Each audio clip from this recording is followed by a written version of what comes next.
Nyamirambo, un des quartiers populaires de la ville de Kigali. C'est aussi un des endroits où la rareté des logements abordables se fait sentir. Nombreux sont ceux qui se lamentent. Du côté du gouvernement, il n'y a pas de problème. Ce sont des propriétaires qui font monter les prix.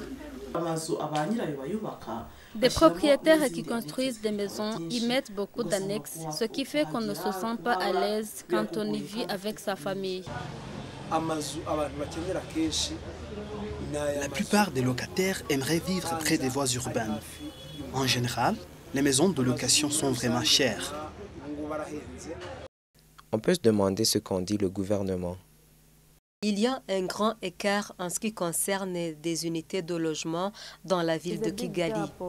L'étude récemment menée a montré que nous avons besoin de plus de 344 000 unités de logement dans la ville de Kigali pour les 10 années à venir.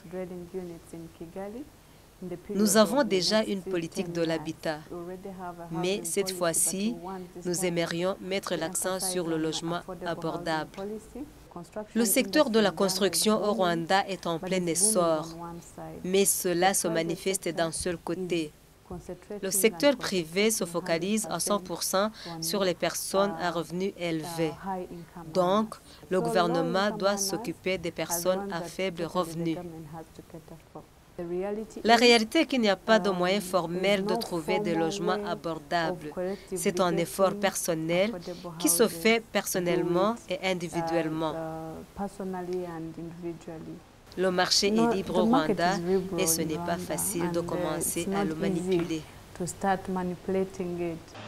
Dans ce climat du marché libéral, les commissionnaires jouent les intermédiaires entre les propriétaires des maisons à vendre ou à louer et sont payés par les acheteurs ou locataires selon le cas. Wilson, un des commissionnaires, nous parle de ses clients et nous le suivons pour une visite. Nombreux sont des personnes à faible revenu, surtout des célibataires qui cherchent des logements bon marché. Souvent, ils cherchent une maison de 2 ou 3 pièces où se mettent ensemble pour partager le loyer d'une maison relativement chère.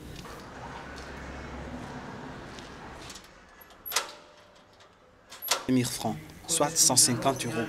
Elle a été libérée hier et un autre locataire a immédiatement payé le loyer. Ce dernier temps, les maisons sont rares. Quand une maison est libérée, elle est aussitôt prise par un autre locataire.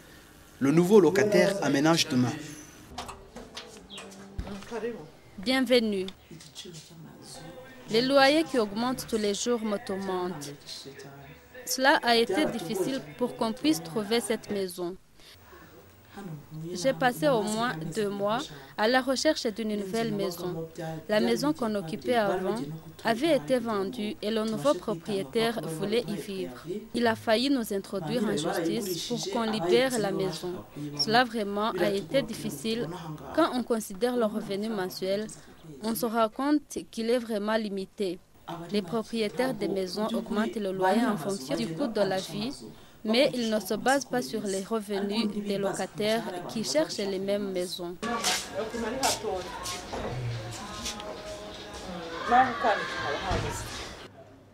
Reconnaissant que le coût de la location est élevé, Mukan Habana, propriétaire d'une maison de location, nous donne des raisons de ce phénomène. C'est plutôt le coût de la vie et des impôts. Cette maison est ma source de revenus principale. Dans tout ce que je fais, cette maison est indispensable.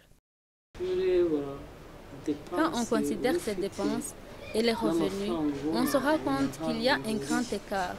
Par exemple, on peut recevoir un loyer de 50 000 alors que ces dépenses s'élèvent à 70 000 francs. Dans ce cas, il est impératif d'augmenter le loyer jusqu'à 70 000 francs pour faire des ajustements. Pour pallier à ce problème, le gouvernement diversifie des interventions. Ici, à Batsinda, par exemple, le gouvernement rwandais a mis à la disposition de la population des terrains et des matériaux bon marché. L'État a aussi facilité l'installation des infrastructures primaires, à savoir les voies d'accès, l'eau et l'électricité. D'autres projets similaires sont en voie de réalisation. Entre-temps, des populations à faible revenu peinent toujours pour trouver des logements décents.